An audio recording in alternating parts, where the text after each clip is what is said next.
Dieu ne met pas une femme avant d'ôter les papas juste pour le plaisir de mettre. Pas parce qu'elle est belle. Parce que c'est la femme qui va vous accompagner dans la vie. Amen. Parce que c'est la femme qui va vous accompagner dans la destinée. Amen. La première chose que les pasteurs, ou ceux qui accompagnent à la préparation au mariage, la première chose qu'on demande, tu as dit tu veux te marier. Où est-ce que tu emmènes l'enfant de toi? Quelle est ta vision? Où est-ce que tu vas? Parce que si toi-même tu ne sais pas où tu vas, mais tu ne vas pas conduire. Un aveugle conduit un autre aveugle, mais vous allez tous tomber dans le trou. Amen. Donner la plateforme à sa femme, c'est d'abord savoir où on va. Yes. Savoir ce que Dieu a dit pour vous. Yes. Papa ne pourrait pas aller chercher une maman parce qu'il faut vous marier. Non. On y va. Parce que c'est le temps de Dieu. Amen. Parce que vous savez où vous allez et que vous pouvez conduire l'enfant d'autrui, allez-y. Sans Amen. ça, laissez. Amen. Parce que au dernier jour, on va les comptes à moi. Yes. Pour cela que Dieu a donné, que celle-là, c'est celle-là qui est la chair de ta chair. Dieu va nous demander, est-ce que tu as fait X, Y, Z? Tu devras rendre compte, papa. Pour celles-là, qui vont aller devant le Père, et je prie que tous nous allons devant le Père, on va vous demander, femme, est-ce que tu as été d'être parfaite de ton mari? Est-ce que tu as été d'être parfaite de ton mari? Vous avez remarqué une chose. La première chose à laquelle le diable s'attaque chez la femme, ce sont ses émotions. Le premier ennemi n'est pas quelqu'un autour de toi qui va venir te dire maman, laisse, tu as vu le monsieur là, il est pauvre, c'est pas celui-là le premier ennemi. Ce sont tes émotions. Lorsque tes émotions commencent à jouer avec toi, et le diable se sert de ça. C'est là où il vient te parler, c'est là où il s'introduit dans tes temps d'intimité. Il vient, il te dit, maman, le papa là, toi aussi tu as, on a parlé de l'égalité des sexes, non? Ta parole de nous. Parce que le diable, lui, vient de t'offrir ta parole. Il prend la parole en haut. Si toi tu n'as pas le rêve à la révélation de cette parole, tu vas tomber. Il a venu dire de ça. C'est quand on commence à donner vous appuyer à appeler l'homme de la femme. Non, ça veut dire que Dieu est très énorme. Ça veut dire que tu veux faire tout ce que l'on fait. Ça veut dire que tu n'as pas besoin de lui. Ça veut dire que tu peux dire aussi que le quand il parle et crier sur lui pour dire que moi aussi je peux. Aujourd'hui, moi je travaille, je peux aussi assumer les charges de ma maison. Maman, tu vas rester. Papa va partir. Et lui va refaire ça. Beaucoup de mes soeurs aujourd'hui ne sont pas mariées, pas parce que c'est pas le temps de Dieu, ou pas parce qu'ils ont encore mis dans l'histoire qu'il y a plus de femmes que d'hommes. C'est faux. Beaucoup de mes soeurs ne sont pas mariées parce qu'elles ne sont pas prêtes à être des ailes. Elles ne sont pas prêtes. Facilement, la femme quand elle travaille, ça commence. Bon, c'est moi, celles-là qui connaissent, elles sont elles. Bon, papa, le moi là, vous l'allégez un peu. Parce que on doit alléger nos vies. On n'a pas demandé de prendre toutes les charges de la maison. Mais on doit alléger nos vies parce que c'est ça le travail qu'on a. Tu commences à dire, papa, maintenant que je travaille, je gagne un petit 5 francs. Le 5 francs là, si je peux enlever la charge, par exemple, plus petite, de la scolarité du petit, laisse-moi donner ça. Sans m'en revenir. C'est pas pour crier sur tous les toits, c'est moi qui paye l'école de l'enfant. Maman, c'est pas toi qui paye l'école de l'enfant, c'est plus tard. Parce que tu es l'aide de ton mari. Ce n'est pas s'envoyer sur tous les toits, c'est fermer sa bouche et écouter. Être soumis. Ne confondons pas soumission et mamonisme. Excusez-moi de l'expression. C'est être soumis, se taire.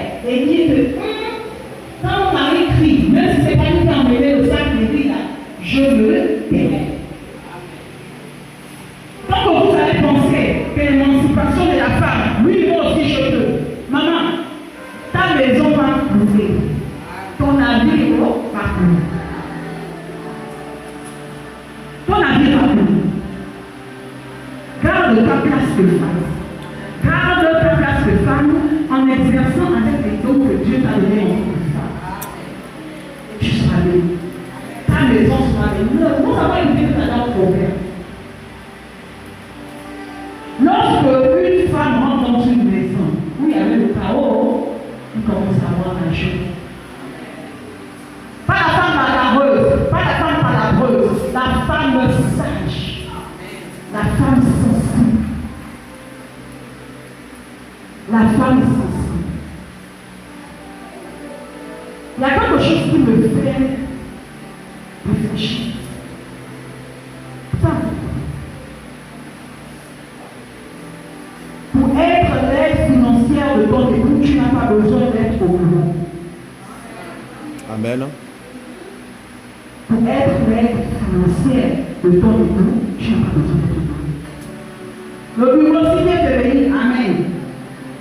Mais femmes, il y a des moments où c'est ça très bien préparé.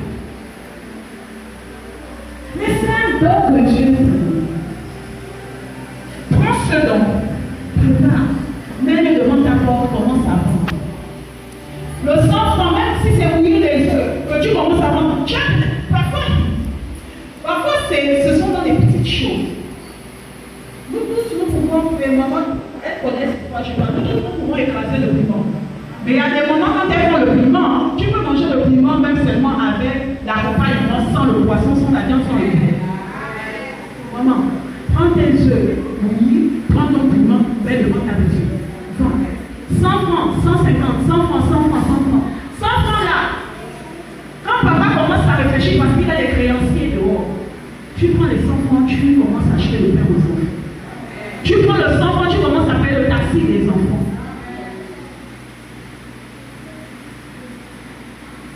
N'attendons pas d'être des aides financières quand on va gagner le monde. N'attendons pas. Je suis là, je ne suis même plus dans mes comptes. En tout cas, Seigneur, tu as le vrai contrôle, Seigneur. On n'attend pas. Femme, lorsque ton mari va chercher le travail, tu laisses pas faire quoi? Tu dors. Maman, tu dors. Hein? Pendant que tu dors, là, comme je dis souvent en riant, pendant que toi tu dors, le monde est ténèbres et en train de mettre des blocages à ton mari pour recevoir le boulot. En anglais, on dit waiting room, la salle. Pendant que papa va chercher et poser ses dossiers, femme, fléchis tes genoux. Fléchis tes genoux. Tu dis, Seigneur, oui, par là. Tu vas ouvrir une porte. Mais Seigneur, pas n'importe quelle porte. Que les portes que les opportunités qui vont se présenter devant mon mari, soient dans l'opportunité. Le diable aussi donne des opportunités. Où il va t'attraper devant. Mais l'opportunité que Dieu t'a donnée, seule une femme qui a le discernement, seul un homme qui a le discernement peut dire ça c'est pas une opportunité de mon Dieu, ça c'est pas une opportunité de mon Dieu. Voici l'opportunité de Dieu. Beaucoup de gens aujourd'hui sont en train de se confondre dans le monde. D'autres se retrouvent initiés à des sectes. Pas parce qu'ils sont allés chercher, hein, pas parce qu'ils ont voulu. Ils sont allés dans la recherche de l'emploi, on a donné le boulot, quand on a donné le boulot, on a donné tous les avantages. Tu te dis non, je suis intelligent, ça c'est ça que Dieu m'a donné, ça c'est l'opportunité, Dieu ne fait pas les choses au hasard.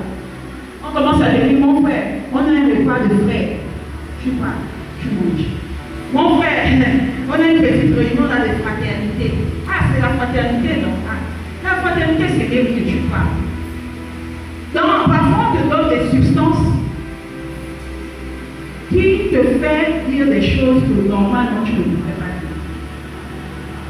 Et c'est là où la parole, on commence à donner la parole. Que ton oui soit un oui et que ton non soit un non. Le pouvoir de la parole. Papa Moïse, dimanche dernier, pouvait nous parler de ça, le pouvoir de la langue. Ce que tu sors de ta bouche, le pouvoir de cette parole. Te voici, tu commences à dire des choses sous l'emprise d'une substance quelconque. Mais maman, tu as signé. On te donne un papier, tu signes, tu me dis, ah, c'est un document. Oh non, chef, signe vite, là, j'ai oublié. Ne signons jamais ce que nous ne lisons pas. Amen. J'ai signé, tu signes. Mais papa, tu as signé la mission. Quand on commence à te demander, oh, papa, tu as déjà avancé. Hein? Tu as déjà avancé. Tu as signé. Maintenant, il faut le donner. Papa, tu vas donner pour qui? De César et nominatif. Pour qui tu vas donner? Tu vas finir par te donner toi-même. Parce que l'enfant de Dieu, mes enfants sont consacrés au Seigneur. Les enfants sont déposés aux pieds de mon Dieu. Moi-même, je suis consacré à mon Dieu. Tu vas sacrifier qui? Que ton oui soit un oui et que ton non demeure un non. Mais toutes ces choses aident parfois la sensibilité que Dieu vous a donnée à ce moment-là. C'est là où elle agit. Tu commences à dire, je ne sens pas le repas dans les parents. Mais ça, tu ne peux dire ça que si tu es une femme de Dieu. On a beaucoup de choses qui peuvent nous empêcher de nous connecter à Dieu. Beaucoup de tâches. Tu viens du bureau, tu vas t'occuper des enfants, tu vas faire le ménage. Après, tu n'as plus le temps de prier. C'est là où le diable est content. Il ne fait qu'ajouter les charges. Parfois, il y a des responsabilités, même au travail, refusées. Si ça doit t'empêcher de servir ton mieux, refuse. Refuse.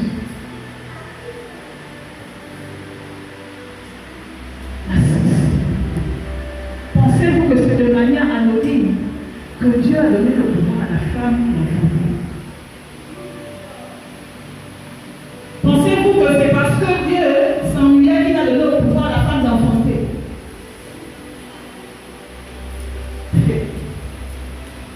On enfante.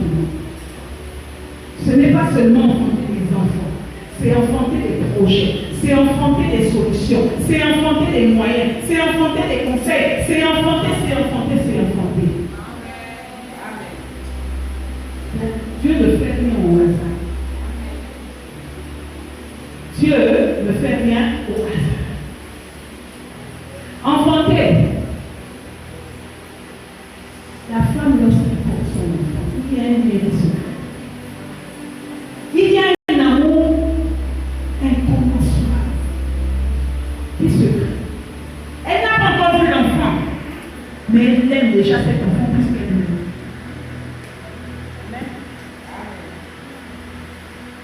Voilà pourquoi je ne fais pas que je condamne, mais je ne suis pas d'accord avec les personnes lorsque quelqu'un met à pleurer son enfant. Lors d'une fausse couche, oh, ce n'était qu'un fœtus. Hein? Tu connais la connexion? L'amour.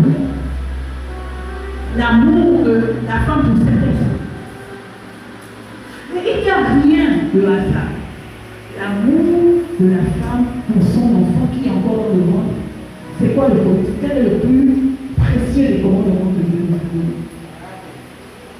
Dieu nous demande de faire quoi? Tu peux te lever, tu me donnes 10 millions, si ce n'est pas par amour à la Aime ton prochain comme toi. L'un des commandements les plus importants. Qui mieux que la femme peut connaître, peut mieux saisir ce commandement? Elle est un être qu'elle n'a pas encore fait. Elle est un être qui fait souffrir pour enfanter. Elle est un être qui la met inconfortable pendant 9 mois. Hein?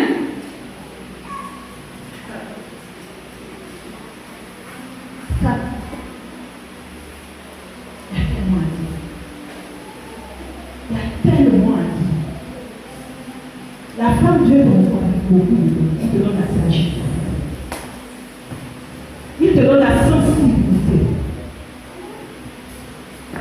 Il te donne le pouvoir d'enfanter. Combien de femmes, on dit toujours quand on est pendant les contractions, plus jamais, c'est-à-dire que